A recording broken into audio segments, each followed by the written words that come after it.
Hello guys, ഞാൻ ഒരാഴ്ച മുന്നേ അപ്ലോഡ് ചെയ്ത ഒരു റിയാക്ഷൻ വീഡിയോക്ക് യൂട്യൂബ് സ്ട്രൈക്ക് തന്നു. അവര് തന്നെ എനിക്ക് വേണ്ടി അത് ഡിലീറ്റ് ചെയ്ത് കളഞ്ഞു. രാത്രി ഒരുപോലെ കണ്ണടയ്ക്കാതിരുന്നുണ്ടാക്കിയതാ. ഇത്തവണ കിട്ടിയത് സാധാരണ സ്ട്രൈക്ക് ആയിരുന്നില്ല. ഒരാഴ്ചത്തേക്ക് ഒരു വീഡിയോ പോലും അപ്ലോഡ് ചെയ്യാൻ പറ്റില്ല എന്നതായിരുന്നു അവരുടെ വാണിംഗ്. നോർത്തിലെ ഏതോ ഒരുത്തൻ ചാണകത്തിൽ തല മുക്കുന്ന ഒരു ഇൻസ്റ്റാഗ്രാം റീല് ആ വീഡിയോയിൽ ഞാൻ ഉൾപ്പെടുത്തിയിട്ടുണ്ടായിരുന്നു. ആ വീഡിയോ കാണുന്ന ആളുകളെ ആത്മഹത്യക്ക് പ്രേരിപ്പിക്കും എന്നൊക്കെ പറഞ്ഞാണ് ഇത്തവണ യൂട്യൂബ് എനിക്ക് സ്ട്രൈക്ക് തന്നത്. ആ വീഡിയോ ഒക്കെ കണ്ടിട്ട് ഏത് പൊട്ടനാടാ ചാണകത്തിലൊക്കെ തല മുക്കിയിട്ട് ആത്മഹത്യ ചെയ്യാൻ പോവുക? അല്ല, എനിക്ക് അറിയാനിട്ട് ചോദിക്കുകയാണ്, സ്ട്രൈക്ക് തരാൻ വേണ്ടി ഇവന്മാര് കണ്ടുപിടിക്കണ ഓരോ കാരണങ്ങളെ. അതുകൊണ്ട് ഇന്ന് എന്നെ പോലെ ചെറുകിട യൂട്യൂബ് ചാനലുകളൊക്കെ വെച്ച് മുന്നോട്ട് വരാൻ ശ്രമിക്കുന്നവർക്ക് വേണ്ടി ഞാൻ യൂട്യൂബിനെതിരെ ശബ്ദമുയർത്താൻ പോവുകയാണ്.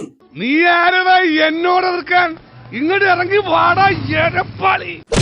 യൂട്യൂബേ, നീ അറിയണം, ഞങ്ങളുടെ കഷ്ടപ്പാട് നീ അറിയണം.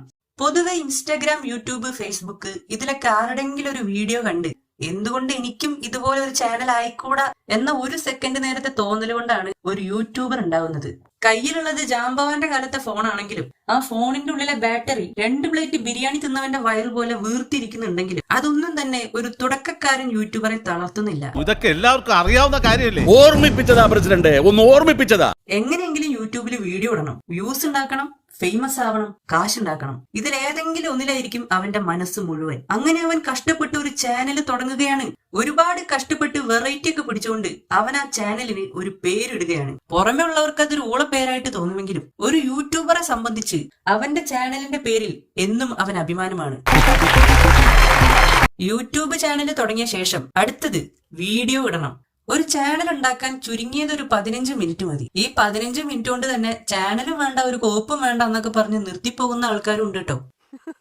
ഇത്തരത്തിലുള്ള തോന്നലൊക്കെ മറികടന്ന് ഒരു തുടക്കക്കാരൻ യൂട്യൂബർ വീഡിയോ ഇടാൻ പോവുകയാണെന്ന് വിചാരിക്കുക. അപ്പൊ അവന്റെ മുന്നിൽ വരുന്ന പ്രധാനപ്പെട്ട ചോദ്യം, അല്ല എന്തിനെ കുറിച്ചാ ഇപ്പൊ വീഡിയോ ഇടുക? എന്തിനെ കുറിച്ചാണ് വീഡിയോ ഇടേണ്ടത് എന്ന് അറിയാതെയാണ് ആ മണ്ടൻ ചാനൽ തുടങ്ങുന്നത്. ഇനി കഷ്ടപ്പെട്ട് എന്തെങ്കിലും ഒരു കണ്ടന്റ് കണ്ടുപിടിച്ചു എന്ന് വിചാരിക്കുക. അതേ കണ്ടന്റ് വെച്ച് വേറൊരു 100 പേര് 1000 വീഡിയോ ഉണ്ടാക്കി വെച്ചിട്ടുണ്ടാവും. അതിനൊക്കെ ആണെങ്കിൽ ഒടുക്കത്തെ വ്യൂസും. ഇനിയിപ്പോ ഞാൻ എന്തിനാ വീഡിയോ ഇടുന്നത് എന്നായിരിക്കും അടുത്ത തോന്നൽ. ആ തോന്നലൊക്കെ മറികടന്ന് ഒരാൾ ആ കണ്ടന്റിൽ തന്നെ ഒരു വീഡിയോ ഇടുന്നു എന്ന് വിചാരിക്കുക. അതിനാണെങ്കിൽ ഒരു വ്യൂ പോലും കിട്ടില്ല. ആരെങ്കിലും ആ വീഡിയോ കാണുന്നുണ്ടോ എന്ന് അറിയാൻ വേണ്ടി നോക്കുമ്പോഴാണ് അതിന് ഒരു വ്യൂ കിട്ടുന്നത്. അങ്ങനെ വീഡിയോ ഇട്ട ആള് തന്നെ അത് കണ്ട് ആ വീഡിയോക്ക് 4-5 വ്യൂസുകൾ കയറുകയാണ്. ഇത്രയും വലിയ ഗതികെട്ടവൻ ഈ ലോകത്ത് വേറെ ആരെങ്കിലും ഉണ്ടാവും എന്റെ കർത്താവേ. പിന്നെ ചെറിയൊരു നിരാശയാണ്. സാരില്ല, ഇന്ന് വീഡിയോ ഇട്ടിട്ടല്ലോ, രാവിലെ ആകുമ്പോഴേക്കും ആരെങ്കിലൊക്കെ വരും. അവൻ വിചാരിച്ച പോലെ തന്നെ രാവിലെ ഒരു വ്യൂ കൂടി വന്നു. അത് വേറെ ആരുമല്ല, അവൻ തന്നെ. പിന്നെ അടുത്ത ടെക്നിക്ക്, ഉളുപ്പം മാനൊക്കെ എടുത്ത് ഉത്തരത്തോട്ട് വെച്ചിട്ട് കൂട്ടുകാർക്കും ഫാമിലിക്കും വാട്സപ്പ് ഗ്രൂപ്പിലൊക്കെ യൂട്യൂബ് ലിങ്ക് അയച്ചു വിടുക. ആ ലിങ്ക് കയറി ഏതെങ്കിലും ഒരുത്തം വീഡിയോ കണ്ടാ പിറ്റേന്ന് മുതൽ ആ വീഡിയോ കണ്ടവൻ കളിയാക്കാൻ തുടങ്ങുകയാണ്. നടക്കൊന്നും വേറെ ഒരു പണിയില്ലടാ, അവന്റെ ഒക്കെ ഒരു ഉണക്ക ചാനല്. അങ്ങനെ വീഡിയോ കണ്ട കൂട്ടുകാരുടെ വായിലിരിക്കണതൊക്കെ കേൾക്കുമ്പോ വീഡിയോ ഇട്ടവൻ എന്താ വിചാരിക്കുക? ഇവരിങ്ങനെയൊക്കെ കുറ്റം പറഞ്ഞിട്ട് പിന്നെ എന്തിനാണ് ഇവന്മാർ എന്റെ വീഡിയോ കണ്ടത്? അപ്പൊ എന്റെ ചാനൽ അവർക്ക് ഇഷ്ടായി, കോപ്പാണ്. സത്യത്തിൽ അവന്മാര് വല്ല ഏപ്പടത്തിന്റെ ലിങ്ക് ആണെന്നൊക്കെ പറഞ്ഞ് കയറിയതായിരിക്കും. കൂട്ടുകാരും വീഡിയോ കാണാൻ പോകുന്നില്ല എന്ന സത്യം മനസ്സിലാക്കുന്ന യൂട്യൂബർ എളുപ്പ വഴിയിലൂടെ സബ്സ്ക്രൈബേഴ്സിനെ കൂട്ടാനുള്ള പരിപാടി ആരംഭിക്കുകയാണ്. ഹോമം വേണം. Sub to sub.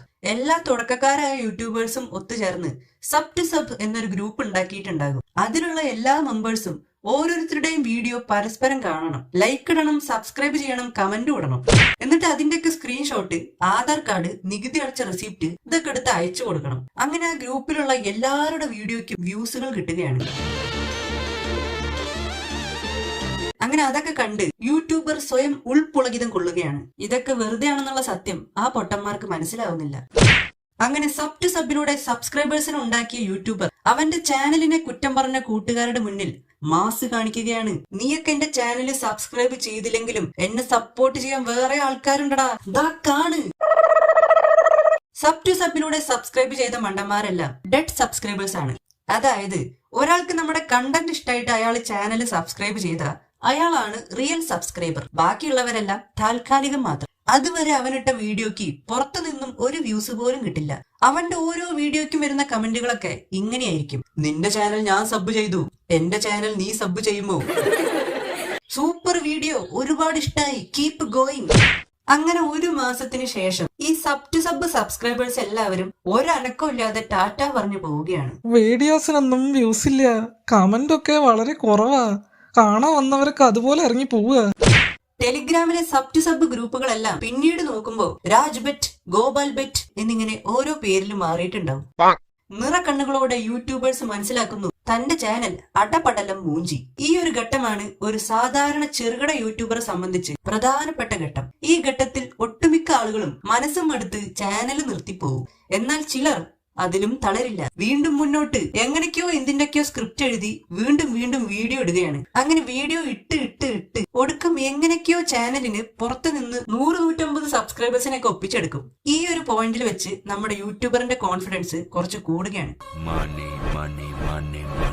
അപ്പൊ നമ്മുടെ യൂട്യൂബ് അവരുടെ റൂൾസ് ആൻഡ് റെഗുലേഷൻസ് ഒക്കെ പുറത്തുവിടും. നിങ്ങളൊരു യൂട്യൂബർ ആണെങ്കിൽ നിങ്ങളുടെ ചാനലിൽ പരസ്യങ്ങൾ വന്ന് നിങ്ങൾക്ക് കാശ് കിട്ടണമെന്നുണ്ടെങ്കിൽ നിങ്ങൾക്ക് 1000 സബ്സ്ക്രൈബേഴ്സും 4000 വാച്ച് അവേഴ്സും ആവശ്യമാണ്. 100 സബ്സ്ക്രൈബേഴ്സിനെ തന്നെ എങ്ങനെ ഉണ്ടാക്കിയെടുത്തു എന്ന് അറിയില്ല. അപ്പോഴാണ് 1000 സബ്സ്ക്രൈബേഴ്സ് എന്ന തോന്നലുകൊണ്ട് പലരും ഇവിടെ വെച്ച് ചാനൽ ഉപേക്ഷിച്ചു പോവുകയാണ്. എന്നിട്ടും ചിലർ കഷ്ടപ്പെട്ട് 1000 സബ്സ്ക്രൈബേഴ്സും 4000 വാച്ച് അവേഴ്സ് ഒക്കെ ഉണ്ടാക്കിയെടുക്കും. യൂട്യൂബിന്റെ പരസ്യങ്ങൾക്കായുള്ള നിയമങ്ങൾ അവർ മറികടക്കുകയാണ്. മത്താഴ്ച കോപ്പിറൈറ്റ് ഇല്ലെങ്കിലും എല്ലാ വീഡിയോയ്ക്കും ഇനി ആഡ് വരില്ല. ആഡ്സെൻസ് അക്കൗണ്ട് റെഡിയാക്കിയിട്ട് അവനിപ്പോ വരും. എന്താ ഞാൻ അവനോട് പറയണ്ടേ? A few moments later. നമ്മൾ രക്ഷപ്പെട്ടു ബാലകൃഷ്ണ, നമ്മൾ ലക്ഷപ്രഭുക്കളാണ്.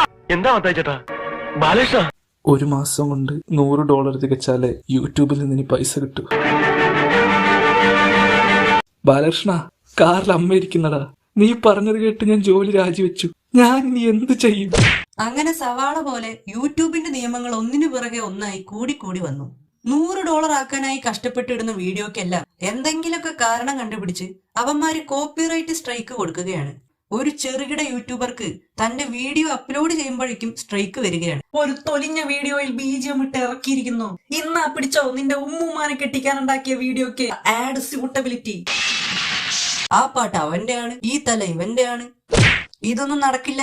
ഇത് യൂട്യൂബിന്റെ നിയമങ്ങൾക്ക് എതിരെയാണ്. മോന്തയ്ക്കൊന്ന് കൊടുത്തിട്ട് കണ്ണാടി എടുത്ത് കാണിച്ചു കൊടുക്കടാ, അപ്പൊ ശരിയാവും അവന്റെ നിയമം. ലുക്ക് മിസ്റ്റർ, നിങ്ങൾ നോൺ കോപ്പിറൈറ്റ് മ്യൂസിക് ഇട്ട് വീഡിയോ ഉണ്ടാക്കൂ, ഇല്ലെങ്കിൽ നീ എന്ത് ചെയ്യും? പരസ്യടാ പട്ടി തെണ്ടി നായിന്റെ മോനെ. അങ്ങനെ കോപ്പിറൈറ്റ് സ്ട്രൈക്കുകൾ ഇടുന്ന ഓരോ വീഡിയോയ്ക്കും വന്ന് യൂട്യൂബേഴ്സ് ഒക്കെ തകർന്നു പോവുകയാണ്. നിങ്ങളുടെ വീഡിയോക്ക് സ്ട്രൈക്ക് തന്നത് ഞാനാ. എന്തൊക്കെയോ ഊള കണ്ടന്റുകളൊക്കെ ഇട്ട് മെയിൻ ആവാൻ നോക്കുന്ന മിടുക്കന്മാരല്ലേ നിങ്ങൾ. എന്ത് ചെയ്യാനാ, ഡെയിലി ഓരോരുത്തർ ചാനൽ ഉണ്ടാക്കിക്കൊണ്ടുവരും. എന്നും പ്രശ്നങ്ങളാ നീ. അപ്പൊ എല്ലാരെയും അങ്ങോട്ട് ഉയർത്തിക്കൊണ്ടുവന്ന ഞാനൊരു പൊട്ടനാവില്ലേ എന്ന് വെച്ച് നിങ്ങൾ പേടിക്കണ്ട. നിങ്ങളുടെ വീഡിയോ ഞാൻ സേഫായ ഒരു സ്ഥലത്തേക്ക് എത്തിക്കും. 1 വ്യൂസ് വിടറാ, 2 വ്യൂസ് മാറി നിക്കടാ. ഇന്നാ പിടിച്ചോ നിന്റെ വീഡിയോക്ക് കോപ്പിറൈറ്റ് സ്ട്രൈക്ക്.